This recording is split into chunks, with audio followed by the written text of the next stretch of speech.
Welcome back, everybody, to the Grip Wild podcast, Men Who Matter. I'm Stephen Wisdom. I'm here with my man, Brandon Baroch. He is the master in disguise, the man, the legend, not the myth. He's really here, Barochi. What's up, guys? So good to be here. So good to see you, Steve. Glad we're back together. What do we got for him today? Hey, guys, we're excited today about just diving back into talking more about what it looks like to be a man who matters. And we want to tell a little bit more about our grip story and where it came from, but also just dig a little bit more into this idea of eliminating alone from your life, letting people into your life, because we know that if you will, it will change everything. It is truly a revolutionary, transformational, any other words you want to come up with, thing in your life. If you'll just let people in. And we're going to talk a little bit about that.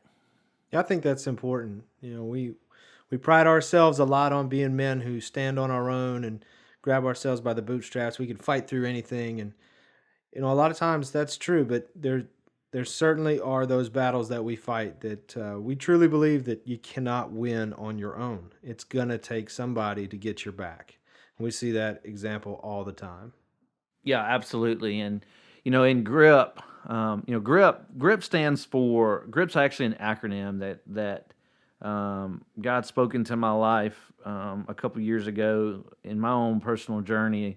Really, to be honest, to be transparent, it was really in a moment of disparity in my life of just, I don't know how I'm gonna do this. I don't. You're asking me to do things that I don't know how I'm gonna do, and he just spoke these words into my life, and we've just kind of made it our core focus and our core values, not only as an organization but even in my own personal life, and that is, God just showed me that in my journey, in my pursuit, in this chase that we have, we don't necessarily always know what it's going to look like or what we're going to do next, and even how to achieve that. But what God said is, I just need you to honor me first in it. Keep me first in your process. And be relentless in your pursuit. Keep your integrity intact along the way, and be more passionate about what you're doing than anybody else around you.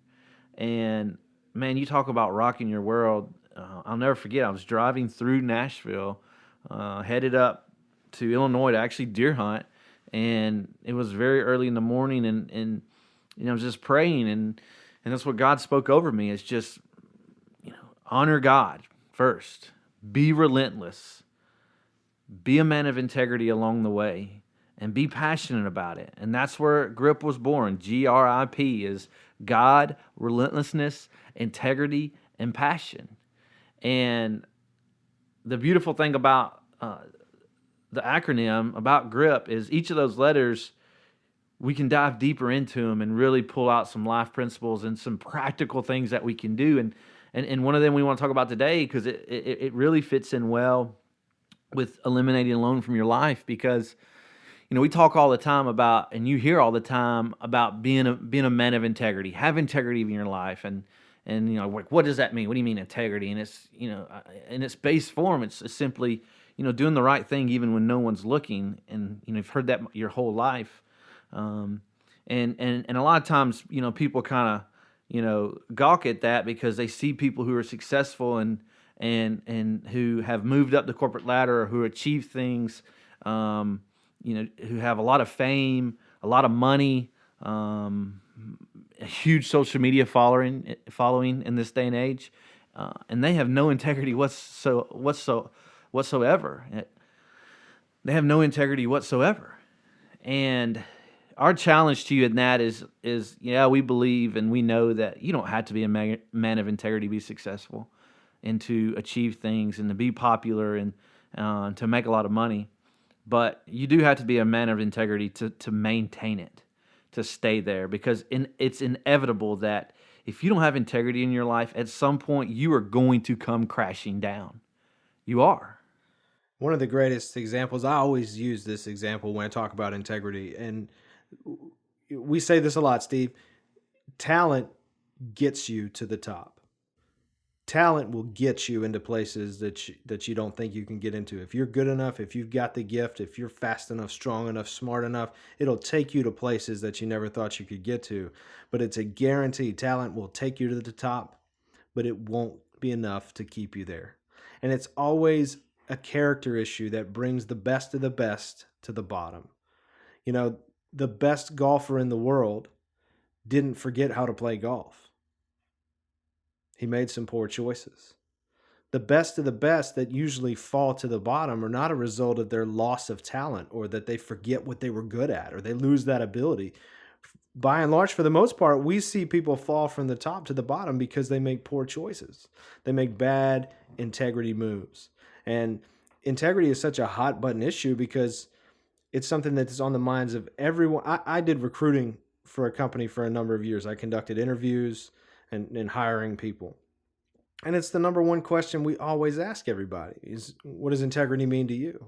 And I can't tell you how many different definitions I got over the years, that some were great and some were way out there.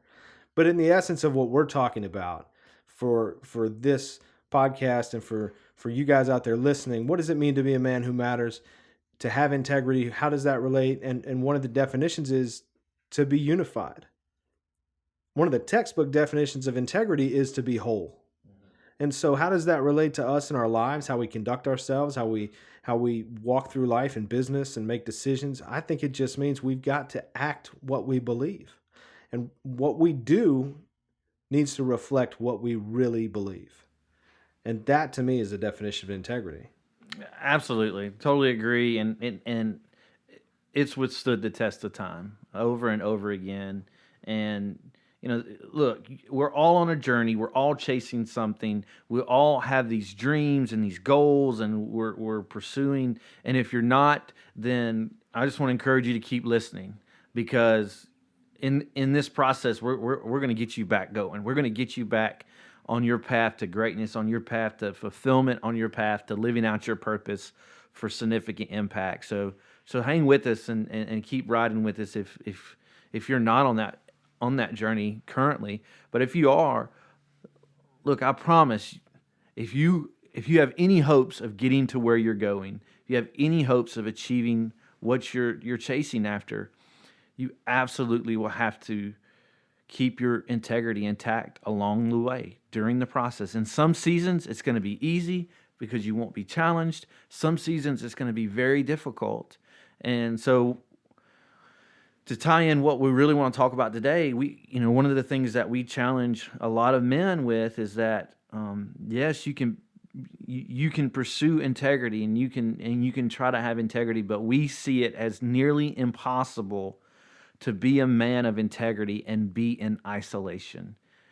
Like we think that integrity is very difficult to hold on to when you're alone, because if you're honest with yourself and you think about it, the times that you're most challenged, the times that you're most pressed, the times in your life where you've made the poorest choices, you've done some things that you're kind of maybe ashamed of, or you regret, or that really sent you down a rocky road. Those things happened when you were alone, when you were in isolation. And that's when we're most manipulated, and that's when we are most lied to, is when we isolate ourselves. And so we not only think it's super important to let people in your life, we know that it is a key element, a key factor to you maintaining your integrity in your process, in your journey, in your careers, in your family, in your marriages. As a father, you will have to bring people into your life that are watching your back, that see things coming that you don't see, that can step in when you start to make a poor choice, or who can in a loving way challenge you when you begin to act in a way that doesn't line up with your character because of whatever you're going through, whatever the stresses and the pressure in your life is. And so so the key to that is in maintaining your integrity is absolutely 1,000% is you can't do it alone. You can't do it in isolation. And men, I'm speaking directly to you, men. You have to step out of isolation if you ever want a long-term, healthy process towards your success. Because we tend to want to do it on our own. We tend to want to isolate. We tend to want to turn inward, especially when we're working through a challenge or a failure or a struggle. And it's a formula for disaster. It's a formula for failure. I mean, in my own life, it's my story. And that's why I'm so adamant about, guys, you will hear in this podcast over and over and over again about letting people in because that's my story. I got consumed because I isolated myself, because I tried to do life alone. And then I tried to deal with life's poor choices alone. And I spent 12 years, literally 12 years, isolating myself and letting the enemy consume me, destroy me, lie to me about who I am and where I'm going and what I've done and that my purpose was destroyed because of poor choices that I made. And it wasn't until I finally let somebody in my life, I finally went. I'll never forget it. And maybe one of these days we can get Marcus on. My best friend Marcus Parker. He lives in Houston, Texas. I'll never forget the day I went to him and I just said, "Man, I got stuff I need to tell you." And it changed everything. It literally changed everything in my life, almost on the snap of a finger. Now, look, it was a process. It was it was a struggle. I'll never forget in that season of my life where I was really unpackaging that 12 years of being consumed by this shame and guilt of choices I made as a teenager that I let the enemy just devour me with. It was exhausting. Don't get me wrong. Like I don't want to come off as, look, let somebody in your life, tell somebody about your struggles. Don't have secrets. If you're dealing with something, tell somebody. If you're trying to make big decisions in your life, ask for advice. If you're in the midst of some really just ugly choices in your life, or if you're in the midst of just some flat out sin in your life, let somebody in and turn from it. Like I don't want to be misleading. It was hard. It was exhausting. I'll never forget. There was a season where I was really sharing my story to really anybody who came into my life, and because I was literally in this season of I am no longer going to live in isolation. I'm no longer going to live this lie of because I was good at it. People thought that I had it going on. People thought I had everything together. People thought, man, Stephen's just rocking and rolling. Stephen's being successful. Stephen's doing this and Stephen's doing that. And inside I was dead. Man, the enemy ate my lunch, and he had hollowed me out, and I was walking skin, and I was just really good at putting that mask on every day and making people think that everything was good to go, but it wasn't. And in my process to letting people in, it really was exhausting. I remember telling my wife that I got to a point even in that process where I told my wife, I just don't want to tell anybody else. It's so exhausting. Like it's so mentally and physically and emotionally and spiritually exhausting every time I shared my story. But once I pressed through that, Brandon, once I really reached that level of fatigue, every time I shared my story, I gained strength and I was stronger, and and that's when I finally began to be able to turn what was for so long in my life a negative thing, for so long in my life it was a disruptive element of my life, a destructive element of my life, into a foundation of healing, a foundation of encouraging and helping others. And I just believe with all my heart. I mean, I literally experienced in real life the scripture that talks about, what the world meant for harm, God will use for good if you'll let Him. And that's why we really want to hammer home right here on the front end of everything that we're doing at Grip Wild. Get in motion. Start chasing your dreams. Start chasing your desires. Start trying to connect all these passions and these talents that you have to your purpose, so that you can live a fulfilled, impactful life. But it will be pivotal, Brandon. It literally will be so pivotal that you let somebody in, that you do not take that journey alone, that you pull your mask off and you bring people into your life, because it truly will change everything. It's such a great sentiment. And it, to me, it's tangible because have you ever tried to keep a secret? Like, have you ever had, a surprise party, or somebody told you, hey, this is going to happen?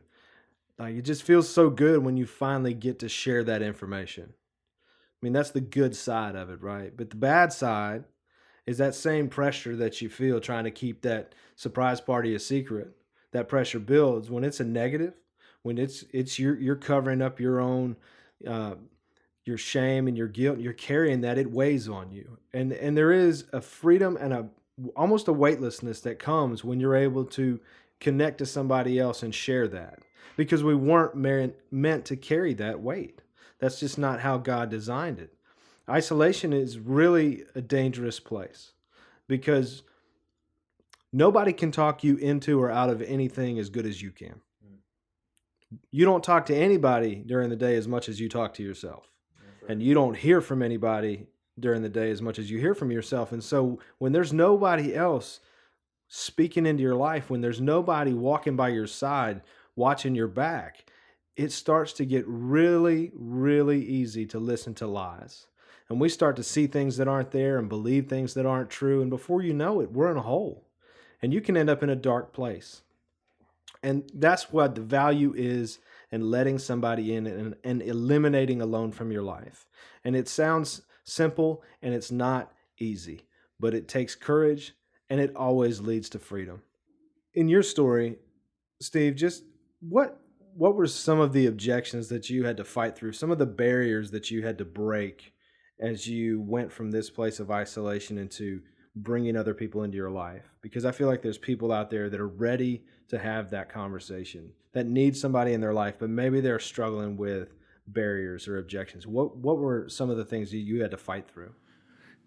Yeah, absolutely. I can think of three right off the top of my head. They were just so vivid in that time of my life that, and they were lies. First of all, like everything I'm about to say are lies, but your life experience and your struggles and the enemy makes them seem so real.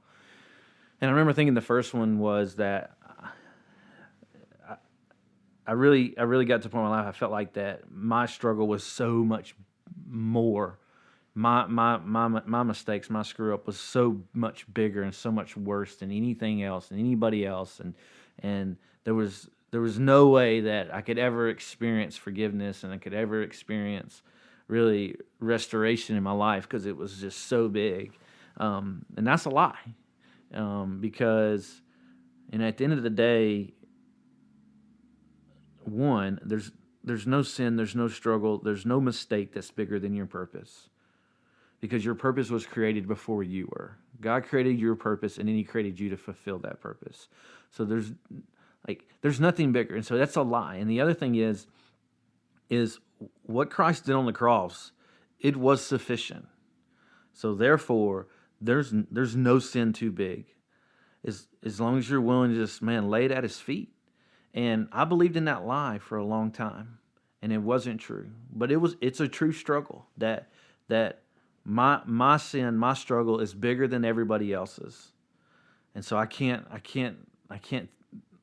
tell anybody. I can't show anybody. And there's no way in the world that God would forgive it. And it's a lie. And I think the other one is I remember vividly thinking that I'd convinced myself that if I ever really just kind of came out and told everybody and really just stopped living in that secret, that um, everybody in my life would go away. Like everybody would be disgusted with me and no longer want to be my friend, or no longer, my family would just, defamily me, whatever. I don't even know if that's a word, but but you believe in these lies, and in the midst of your struggle, they're so real, but it's not true. And I can remember how embracing everybody was. Every person I told, like, to this day, I don't know of anybody I told that just walked away from me and said, I don't want anything to do with you. But I was convinced that would happen. And the funny thing is if I was really honest with myself, that the way I'd isolated myself, I was the one eliminating everybody from my life. Because I was in the back of a cave, and when I came out and was like, okay, here's who I really am. Here's my struggle. Here's what's going on. Everybody was so supportive. But the enemy convinced me otherwise. He really did. And then thirdly, I can remember just thinking that, no one else has walked through this. No one else has struggled like Nobody's this. going to understand. No one's going to understand. Right. And again, that's a lie, because here's what we do know. I mean, and just think about this. If you're listening to this podcast, think about this. There's only a handful of things in this world. There's only a handful of categories of struggle, of sin, of mistakes in your life. Like, the enemy is not creative. He uses the same 3 or 4 things over and over and over again to manipulate us, to trick us, to lie to us, to get us to step into poor choices in our life. And so I promise you, whatever it is that you're struggling with, wherever you've been, whatever choices you've made, whatever's happened to you, whatever it is, I promise you, you're not alone. I promise you, there is probably someone. I used to, when I'd go to speak, I used to always use this analogy of, I want you to stop and look around you in a circle. And in any given time in a group of people, if you look around you, you probably have 8 to 10 people around you in touching distance. I used to always say, look around you. I promise you that someone within your circle right now where you stand, and that's whether you're standing in a crowd, or even your group of friends, or your family, or just the people in your life, I promise you, the odds are someone is struggling or going through the same type of thing you're going through, if not the same thing. But the world convinces you, and the enemy convinces you, and that you have this unique struggle that no one else knows about and understands. And it's not true. It's not true. And if you would be willing to step out, if you would seek to find enough courage to let someone in, tell someone about what you are going through, or what you've been through, or what's happening to you, or what you're trying to figure out. And it doesn't always have to be negative, right? It doesn't always have to be a struggle. I mean, some of us, we're trying to make some real, like, life-changing decisions, and the weight of that is all consuming, and you feel alone, and you feel like there's no one who could answer the question. There's no one who's struggling in business like I'm struggling in business. There's no one who's failed financially like I've failed financially. There's no one trying to climb a mountain like I'm trying to climb a mountain. And it's not true. There's always someone who can walk with you through that process. And so those are 3 lies in my life that I believed in for a long time. And I'm so grateful that I finally stepped out and stopped believing in them. And I promise you, the single way I was able to trigger that process was I told my best friend Marcus Parker who I really was. I was vulnerable enough to say, look, this is really what consumes me every day, and I'm not going to let it consume me anymore, and I need your help. You just said a word that's kind of a key word for me. You said vulnerable, and wha- it's such a bad word in a man's world, right? It's got these bad connotations, these weakness connotations, to be vulnerable. But I want to challenge everybody today. I want to challenge you with this thought that vulnerability defeats shame. And so I don't know what you're carrying, what you're wrestling with, where you've been, but all of us to some degree have some things in our life that we regret, and we've made choices. And with that comes shame. And what shame is just us trying to cover up what we did and wish it didn't happen. It's this act of just, it just weighs on you because it did happen. And no matter how badly you want to go back and undo it, no matter how badly you want to ignore it, it's still there and it haunts you when you sleep.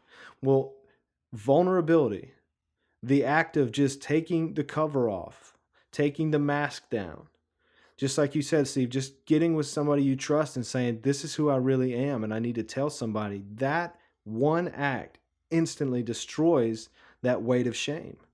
And it's biblical because in James chapter 5, verse 16, it says, if you'll confess your sins to one another and pray together, that's the start of healing. And I believe that wholeheartedly. And it's not what the verse does not say, confess your sins to God. It says confess to one another because God is showing us that we've got to have people. We can't win every battle on our own.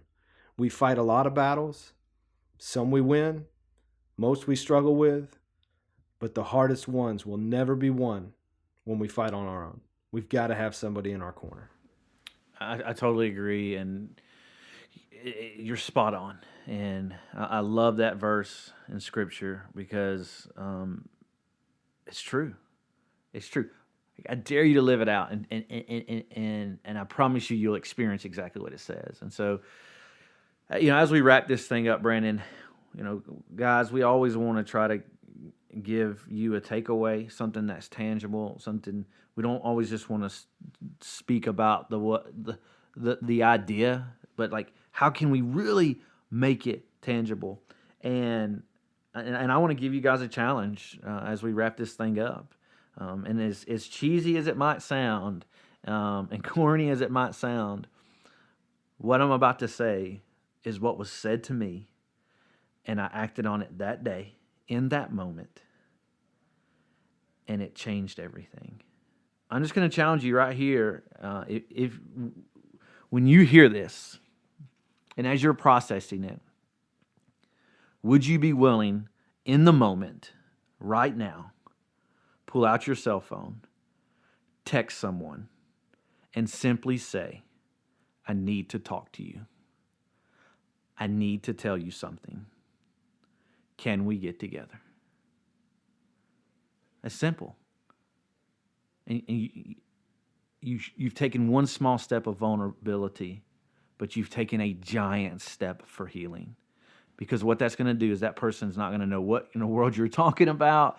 They're going to be like, what's going on? And they're going to follow up. And you put yourself out there to say, look, right here in this moment, right now, while you're listening, I'm going to text somebody and say, I need to talk with you. I need to meet with you. And it's a first step. And again, as cheesy and corny as it may sound, that happened to me. And for whatever reason, after 12 years of struggle, on that day, in that moment, I pulled out my phone and I texted Marcus B. Parker, my man, my warrior, the guy that I've been to battle with in my life over so many things. And it changed my life. And I know it'll change yours too. And I know it can be a great first step back towards the greatness you were created for. So, it's on you. But I pray for you right now that you have the courage to send that text right now. And I promise everything will change. Well, guys, thanks. Man, I'm glad you guys are checking this out, and we love doing this. We love just kind of sharing our story and our experience, and hopefully you guys will keep listening. And man, reach out to us on our social media, and or shoot us an email on our, go to our website gripwild.com, or check us out at at Grow Up Wild. Shoot us a message, shoot us a text, shoot us an email, and we'd love to encourage you and answer, help you through the process and answer any questions you may have. And but be watching out for our videos, and just everything we do is designed to encourage and to inspire and to get you in motion, get you moving, get you taking steps. Let's just get back on our path, get back on our journey towards being that influencer we were created to be. So thanks, guys. Until next time, we're out.